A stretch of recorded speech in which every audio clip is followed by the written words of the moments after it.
भारतीय वायुसेना ने अपने 90 साल पूरे कर लिए हैं। ऐसा पहली बार है जब एयरफोर्स डे का सेलिब्रेशन दिल्ली में नहीं होगा, दिल्ली से बाहर होगा। इस साल चंडीगढ़ के प्रसिद्ध सुखना लेक के आसमानों में दुनिया भारत का दमखम देखेगी। एयरफोर्स डे परेड में 83 एयरक्राफ्ट फ्लाई पास्ट में हिस्सा लेंगे।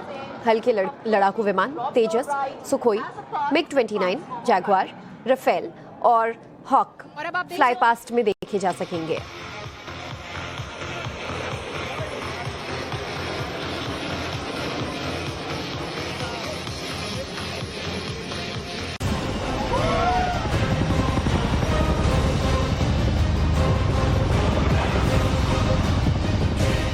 आसमान का ये सिकंदर जब दहाड़ता है तो दुश्मन के खेमों में खलबली मच जाती है। हिंदुस्तान का सुपर योद्धा LAC पर गरजता है तो बीजिंग तक हड़कंप मच जाती है। LOC पर जब ये युद्धवीर हुंकार भरता है तो इस्लामाबाद सिहर जाता है।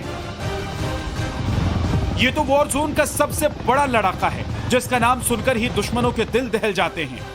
एयरफोर्स डे पर रिहर्सल में स्वदेशी प्रचंड ने भी हुंकार भरी। मेड इन इंडिया अटैकिंग तेवर दुनिया को दिखाया। एयरफोर्सेस की बारूदी ताकत का ये ट्रेलर भर है। राफेल, प्रचंड, अपाचे और तेजस जैसे युद्धवीरों की इस आकाश गर्जना से हिंदुस्तान के दुश्मनों का कांपना लाजमी है, क्योंकि ग्लोबल एयर पावर रैंकिंग में इंडियन एयरफोर्स पहले ही बड़ी छलांग लगा चुकी है। चीनी वायुसेना को पीछे छोड़कर अब इंडियन एयरफोर्स तीसरी ग्लोबल एयर पावर बन गई है। ये सब प्रधानमंत्री मोदी की मजबूत नेतृत्व क्षमता का ही कमाल है, जिनकी आज पूरी दुनिया मुरीद है। आज आवश्यकता है जिस प्रकार से वातावरण के बीच में हम रह रहे हैं, हमारी सेना का आधुनिकीकरण होना चाहिए। और उसके लिए मुझे ये बताइए, 3 दशक हो गए, क्या कारण है देश ने एक भी नेक्स्ट जनरेशन फाइटर प्लेन हमारी सेना के हाथ में नहीं दिया? Not a single in 30 years. जब से नरेंद्र मोदी देश के प्रधानमंत्री बने तब से उन्होंने एयरफोर्स को ग्लोबल पावर बनाने और देश के एयर डिफेंस को अभेद्य बनाने का मिशन शुरू किया। सितंबर 2015 में अमेरिका से 28 अपाचे AH-64 अटैक हेलीकॉप्टर्स की डील की गई। 15 Chinook CH-47 tactical transport helicopter खरीदने पर समझौता हुआ। 2020 में ही सभी अटैक और ट्रांसपोर्ट हेलीकॉप्टर भारत आ गए। इंडियन एयरफोर्स के मोदी सरकार ने किस तरह से कॉम्बैट इफेक्टिवनेस, ऑपरेशनल एफिशिएंसी में इजाफा किया है, उसको जानने की जरूरत है। पहला कि 23 सितंबर 2016 में राफेल का खरीदना गवर्नमेंट टू गवर्नमेंट बेसिस पे। दूसरा, सुखोई 30 मार्क आई, जिसमें ब्रह्मोस और अस्त्रा वेपन सिस्टम इंडिजिनसली इंटीग्रेट किए गए हैं सुखोई 30 के साथ। वो LCA लाइट कॉम्बैट एयरक्राफ्ट तेजस को HAL के द्वारा बनाना, C-17 ग्लोब मास्टर खरीदना, C-130J जिसमें से एडिशनल 6 क्वांटिटी 6-130J के खरीदा गया, जो कि ट्रांसपोर्ट एयरक्राफ्ट है। अपाचे और चिनूक हेलीकॉप्टर के बाद पीएम नरेंद्र मोदी का अगला टारगेट वॉर जोन का killer super fighter jet Rafale था। पीएम मोदी ने फ्रांस के साथ राफेल की उस डील को भी फाइनल कर दिया जो साल 2004 से अटकी पड़ी। 2016 में फ्रांस से 59,000 करोड़ रुपए में 36 राफेल की डील फाइनल हुई और देश को सभी 36 राफेल फाइटर जेट भी मिल चुके हैं, जिसे अलग अलग बॉर्डर एरिया में तैनात किया गया है। अटैक हेलीकॉप्टर हो या फिर फाइटर जेट्स, मोदी ने न सिर्फ तेजी से उनकी डील फाइनल की, बल्कि मेड इन इंडिया हेलीकॉप्टर और 5th जनरेशन के लड़ाकू विमानों के निर्माण पर भी फोकस किया। मोदी सरकार की डिफेंस पॉलिसी का ही नतीजा है कि LAC पर चीन की किसी भी हिमाकत का जवाब देने के लिए राफेल चंद मिनटों में उड़ान भरने के लिए तैयार है। मोदी सरकार में सिर्फ एयरफोर्स का मेकओवर नहीं हुआ है, बल्कि न्यू इंडिया की एयरफोर्स ने गुस्ताखी पर दुश्मन को उसके घर में घुसकर मार कर भी दिखाया। पाकिस्तान के आतंकी अड्डों पर एयरफोर्स की स्ट्राइक पूरी दुनिया ने देखी और हिंद के वीरों का लोहा दुश्मनों को डायरेक्ट कबूल करना पड़ा। चंडीगढ़ से शिवानी शर्मा के साथ bureau report, times now, Navbharat.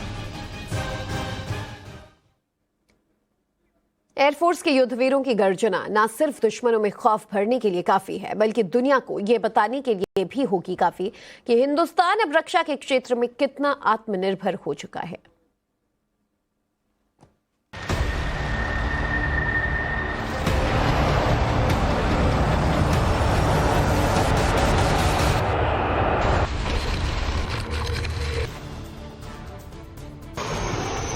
ये बारूदी शोर है दुश्मनों पर आने वाली कयामत का।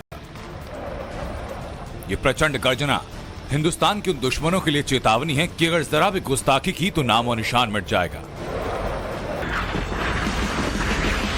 अभी प्रचंड के प्रहार का शोर थमा भी नहीं कि इंडियन एयरफोर्स के ये विध्वंसक अपने बारूदी तेवरों से दुश्मन को दहला रहे हैं। देसी योद्धा एलसीएच प्रचंड का पहला स्क्वाड्रन चीन के नापाक इरादों से निगहबानी करेगा और यह मीसामारी एविएशन बेस में तैनात होगा। तो वहीं रफाल चीन और पाकिस्तान की तरफ से 2 फ्रंट वॉर के खतरे से निपटने के लिए तैयार है। अगर एयरफोर्स की बात की जाए तो ये ऑफेंसिव यानी कि आक्रामक, यानी कि ये दुश्मन में डीप जाकर हमला करके दुश्मन अगर लड़ाई की तैयारियां कर रहा है या जहां पर उनकी सेनाएं हैं, जहां पर उनकी लॉजिस्टिक्स है, उनको वहीं बर्बाद करना, उनकी एयरक्राफ्ट को, उनकी एयरफोर्स को बर्बाद करना, ताकि हमारी सेनाएं आराम से हमला कर सके।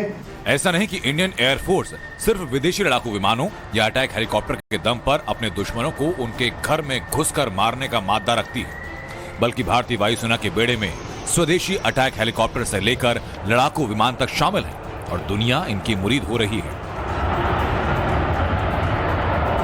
भारत अब दुनिया के दूसरे देशों से सिर्फ फाइटर जेट खरीद ही नहीं रहा, बल्कि बेच भी रहा है और अब जल्दी ही भारत का लड़ाकू विमान तेजस दुनिया भर के आसमान में दहाड़ने के लिए तैयार है।